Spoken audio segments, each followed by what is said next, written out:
Hey guys, Snake Doc here. Happy Corona quarantine. Today I'm just going to do a video comparing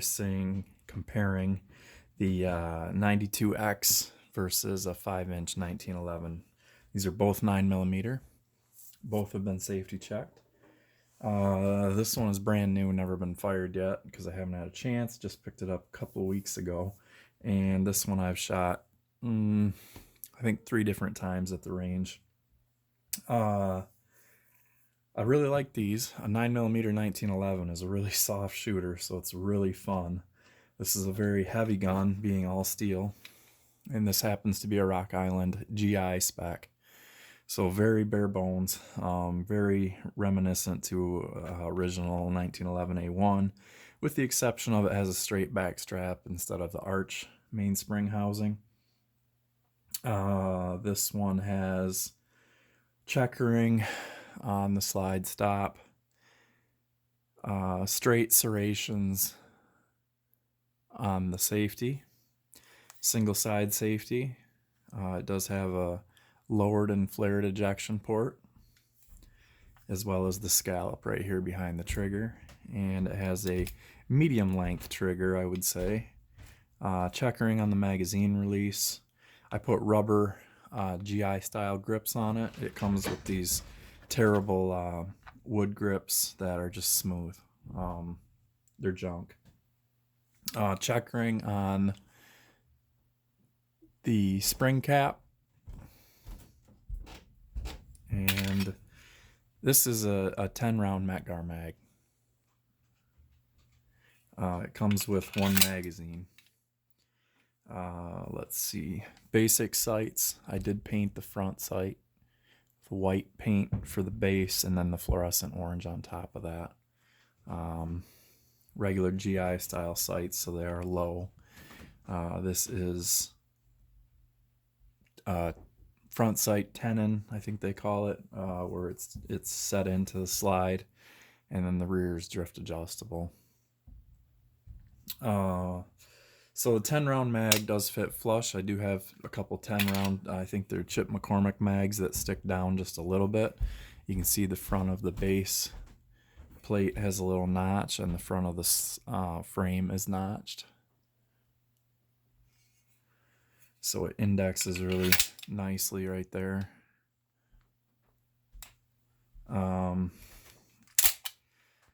Last shot. Hold open. This is a GI style guide rod, so it doesn't have a full length guide rod on it. I know a lot of the 9mm ones have a full length guide rod. I don't really care either way. I just like the very simple 1911. Single action only, so cocked and locked. It has a grip safety here for those of you that aren't familiar with the 1911 design. So even if the safety's off, if that is not depressed, you can't drop the hammer. But if you press that, then the hammer will fall. So really easy to deactivate. This has traditional style tang on that grip safety. A lot of times you'll see where they have the beaver tail that comes up, has a kick up on it. This one I don't get hammer bite with. I don't have really meaty hands, so that's probably part of it, but you can see I've got a pretty good amount of clearance.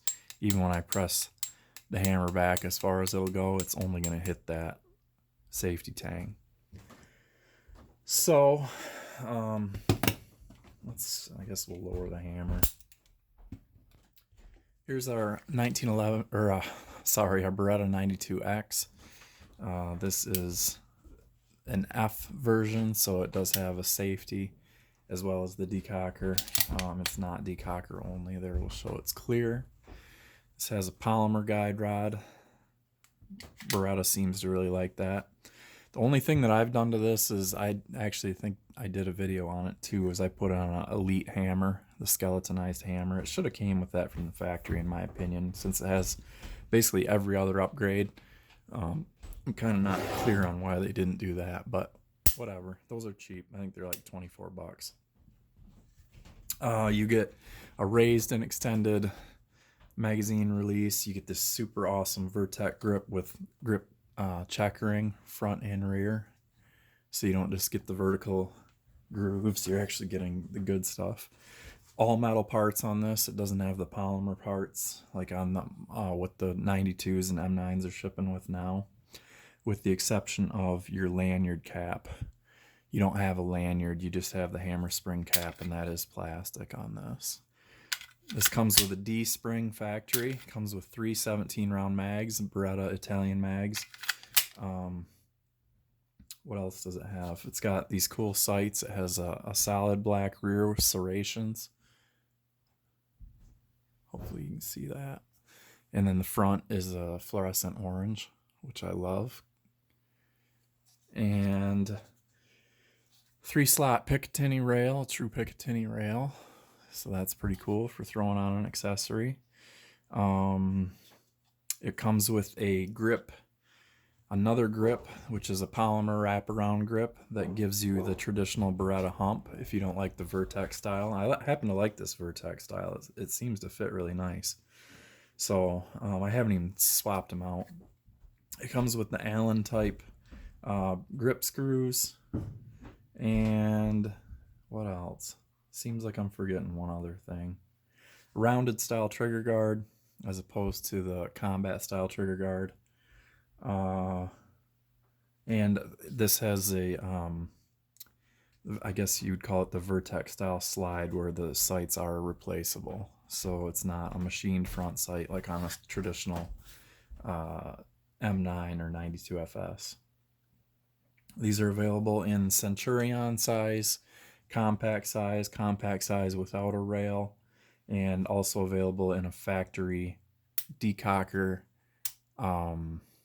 kit installed. You can get them, so it's not a true G model where it would be a decocker from the factory. It is the conversion kit, which is kind of, do some research on them before you order that one. It kind of has a wonky looking right side lever if you're a lefty especially. Aesthetically, it's not as good looking as the F, and that's kind of why I went with the F. Plus, I don't care that it has a safety on it. This would be, at most, a range and IDPA gun for me. I would never carry something this big. But what I want to do here is we're just going to bust out calipers and do a weight comparison and show you how very, very similar in size these two are, especially this Vertex with these super slim factory grips. These are outstanding grip texture. I mean, the texture on this grip is hands down the best I've ever felt on a factory gun. So, if we line them up here, we can see they are basically identical. Make sure here. So there we can see these are going to be, let me grab a ruler.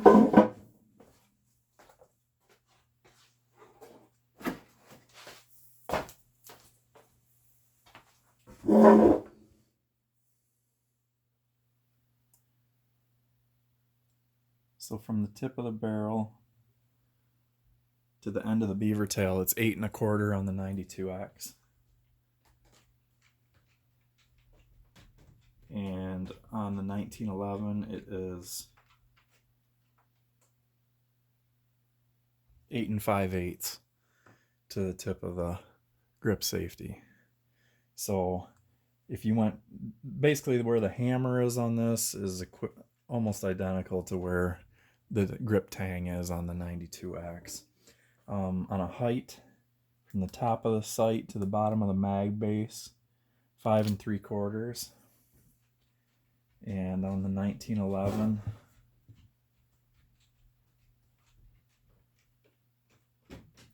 5 5/8. Let's get the calipers out and we'll do a grip comparison because I think this will be interesting because everybody always talks about how slim a 1911 feels. And you can get slimmer grips than what I have on here, but these are not wide grips by any stretch of the imagination. So we're at 1.21 on this grip width. And remember, this is a maximum. Without a super extended magazine, you're looking at a maximum of 10 rounds in there. With this one, we know you can get 18 round flush fitting mags. This is a 17 round in there. And that's 1.31. So a tenth of an inch wider. When you hold them side by side, they look very, very similar. But again, you can get slim grips for a 1911 and make it even more narrow. Let's look at the slide profile width. Beretta is nice because it has perfectly flat sides on the slide. And there we have 1.1 and 1911 and 9mm is 0.89. 0.89, there you can see it. So there you can see the slimness difference there.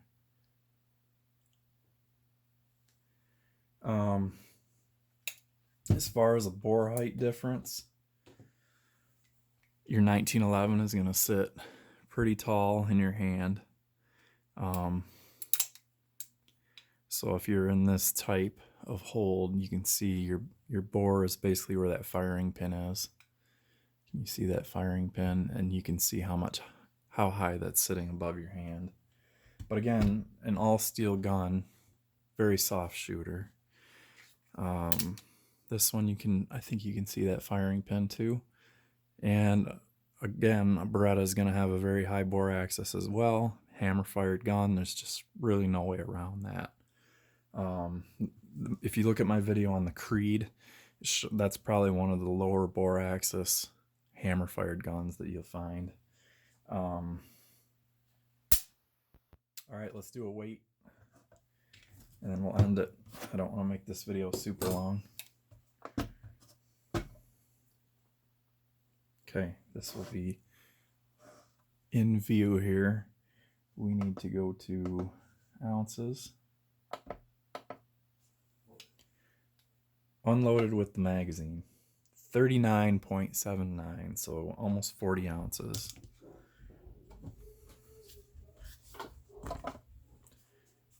And the Beretta is 32.45 with the unloaded 17-round mag.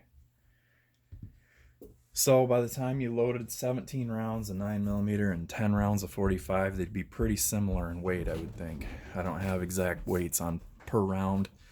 And so again, 1911, they shouldn't weigh too much different in different calibers that these are available in. You can get this in 22 TCM, or not, what is it called? 9mm, maybe it's 22 TCM, but it's basically a 9mm that fires a 22 round. 38 Super, 40 caliber, 45, 10mm. 1911s are available in tons of different calibers. There's probably even more boutique style. You can probably even get 357 SIG somewhere.